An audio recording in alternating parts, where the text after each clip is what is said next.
You're standing on the steps of the Downing Center local court on a Tuesday morning in February, and the city is already pressing down on you. 41 degrees by 9 a.m. Bus exhaust and old sandstone steaming from last night's rain.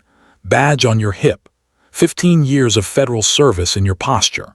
You've done the maths on what the job pays, what it costs, and what it quietly takes from you over time. You made your peace with all three. Then the lawyer finds you. Sharp-suited, mid-40s, the kind of man who bills $800 an hour and schedules his disappointment in advance. He pulls you aside between the security pillars with the easy movement of someone who does this regularly. 30 seconds, coded, professional. He slides you an envelope with the smooth confidence of a man passing a business card. $5,000 in 50s, one request, an audio file from an active AFP wiretap. Lose it for 48 hours. Not permanently. Just long enough for his associate to make bail before the recording lands in the brief. That's it. You tell yourself it's once. Your mortgage rate jumped again last month, third time in 14 months, and your daughter needs braces the health fund won't touch, and your wife has stopped mentioning the credit card debt in the specific quiet way that means the number has become too large for conversation. $5,000. 48 hours. A file that'll surface again anyway once the defense subpoenas it properly. You pocket the envelope. The file gets buried 3 folders deep in an admin archive. The associate makes bail. Nobody notices. That $5,000 sits in your home safe for 3 weeks. Every morning you open it and wait for the guilt to arrive. It doesn't. What arrives instead is another envelope, then another. Word moves fast in the criminal underworld when a federal officer can be reached. They find you at a coffee shop in Surrey Hills, in the car park at your kid's school in Botany Hills. Each job slightly larger than the last. Lose an exhibit. Delay a transport. Look elsewhere during a prisoner transfer. The money accumulates. 10 grand becomes 30. 30 becomes 70. You tell colleagues it's a deceased estate. They believe you because believing you costs them nothing. Suspecting you costs them everything. 6 months in, you've got a burner phone with a contact list that reads like a strike force target register. The cognitive dissonance dissolved somewhere around the $40,000 mark. You reason your way through it so many times the reasoning became reflex. These syndicates work the system regardless, through barristers billing $400 an hour, through disclosure obligations that turn investigations inside out, through magistrates who went to school with the defense team. Everyone in that courthouse has a hand somewhere it shouldn't be.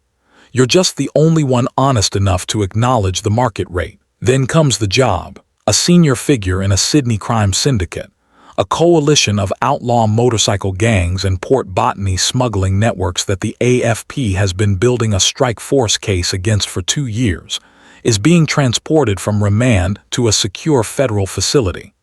High-value target, career-making arrest. His organization reaches through your usual channels, but this time there's no envelope. 50 kilos of high-purity ice, seized AFP product scheduled for destruction. They want you to reroute the transport into an ambush, hand over the prisoner, keep the product, and move it through your new connections. Your cut, $1.2 million Australian. You have never touched product. That was the line. The one thing you kept. $1.2 million doesn't erase a line. It erases the ground the line was standing on. You spend 72 hours planning it. Shift rosters, camera blind spots, backup response times. You volunteer to lead the transport detail and your superintendent is pleased. You're showing initiative, stepping up. You watch her face when she says it and you feel nothing, which tells you everything about how far gone you already are. Tuesday morning. You're in the lead vehicle of a 3-car convoy heading west on the M4. The city gives way to industrial sprawl. Constable Davies is in the passenger seat, 26 years old, 18 months in the job, the kind of officer who still gets a visible lift from making a significant arrest. He trusts you the way young officers trust the people who train them, completely, without the specific experience needed to know better. 15 kilometers past Strathfield, you radio a traffic diversion. Routine call, no questions. You reroute onto a dead-end industrial road in Wetherill Park. The street is flanked by warehouse roller doors, all closed.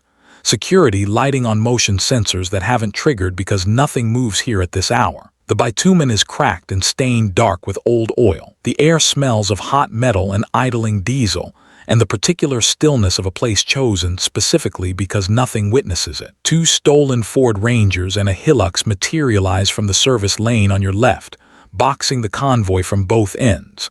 Men in balaclavas drop from the trays, 6 of them, moving fast and low, not running, flowing, the way people move when they've rehearsed something until it's muscle memory. Your officers reach for their holsters. You raise your hand, stand down. The convoy goes completely silent.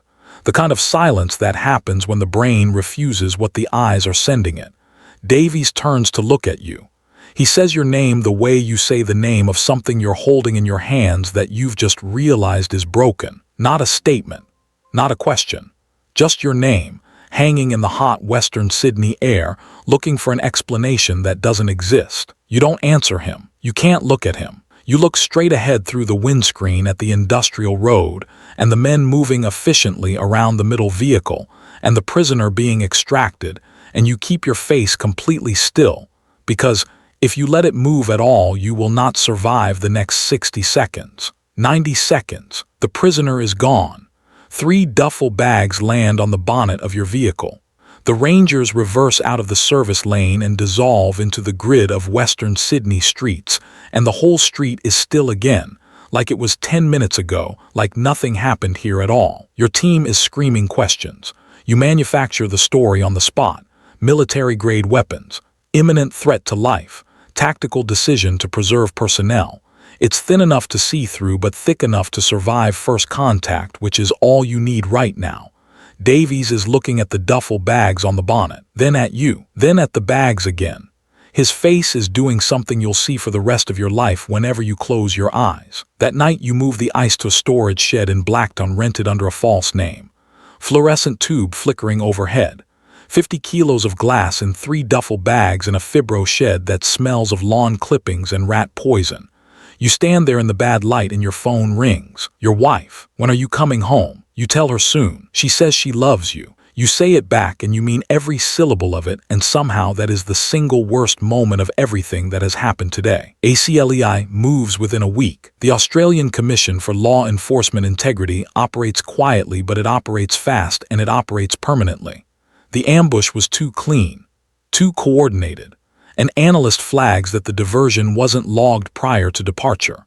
A traffic camera in Wetherill Park catches a partial plate you missed during the recon.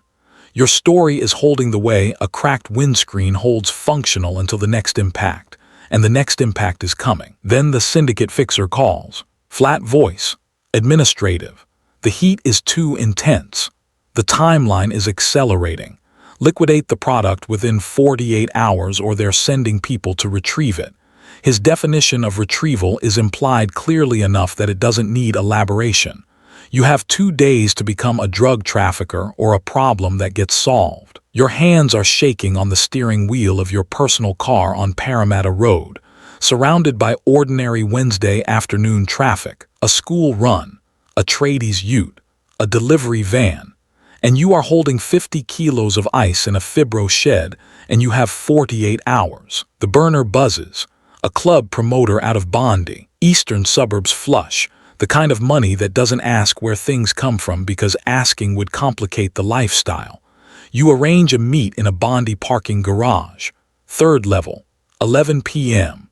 You get there 40 minutes early and you sit in your car in the dark listening to your own breathing and watching the ramp for headlights. He arrives in a white Range Rover Sport, maybe 29. The confidence of someone who has never faced a consequence he couldn't spend his way around. He tests a sample under his phone torch, checks the clarity, nods the way a man nods when he's confirming what he already knew. 400,000 for 25 kilos. Less than you wanted. Enough to disappear if the architecture collapses. You take it.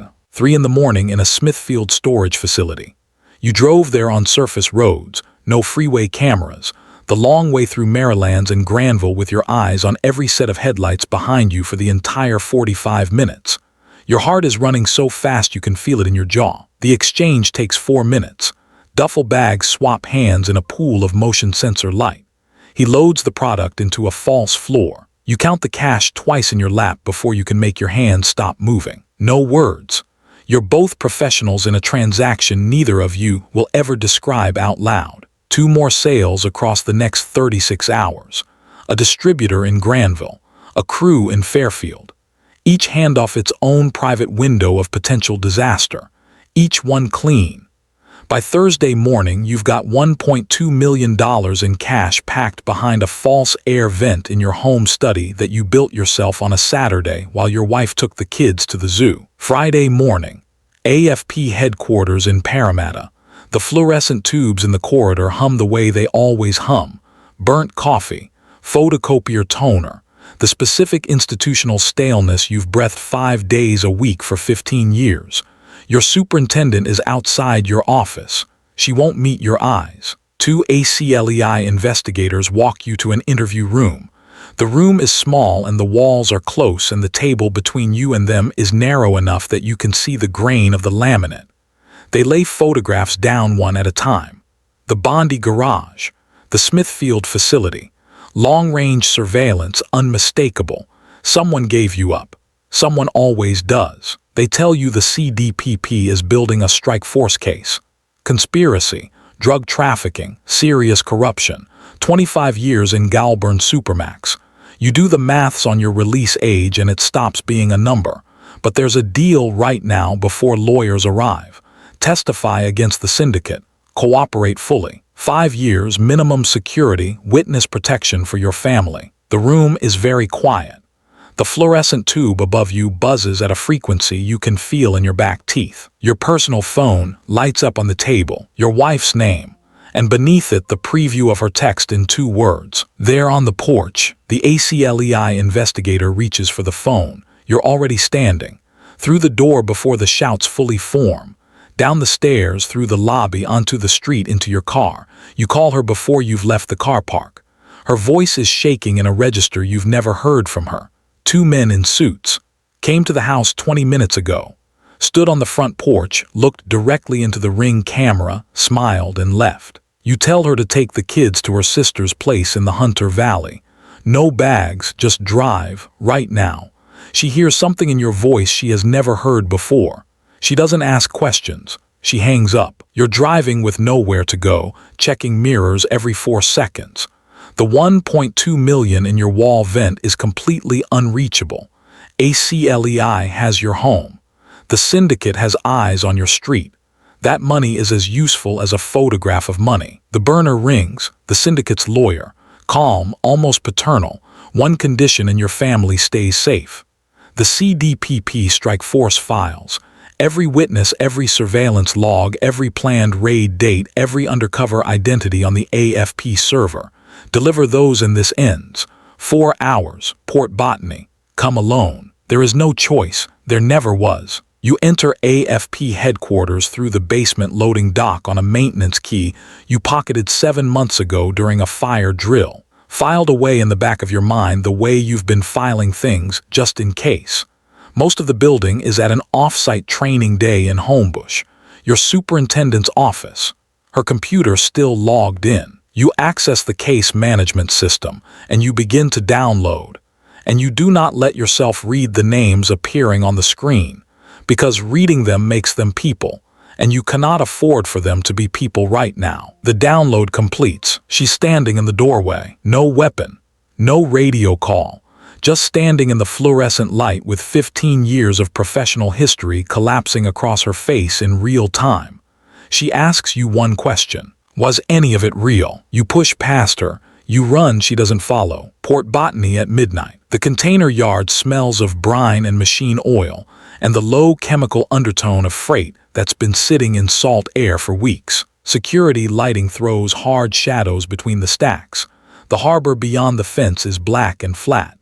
The lawyer appears from between 2 40-foot containers, 2 enforcers wide on his flanks. You hand over the USB. He plugs it in, scrolls, nods. The yard turns white. AFP Tactical Response Group hits from 3 directions, flashbangs detonating blue-white between the containers, laser sights cutting through the haze, commands coming from everywhere at once in that controlled, overlapping wall of sound that means it's already over. The lawyer's face does the calculation. You watch him arrive at the answer. The drive wasn't the strike force files.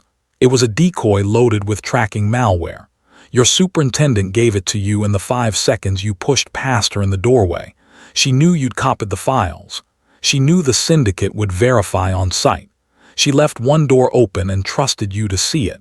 You're still not sure why she did. You're not sure you deserve an answer to that. The CDPP prosecutor finds you against a container with the harbor behind you and the arrests unfolding in front of you. The deal still stands. 10 years. Your family stays in protection. The strike force is intact. The undercover operatives whose names were on that server are still breathing.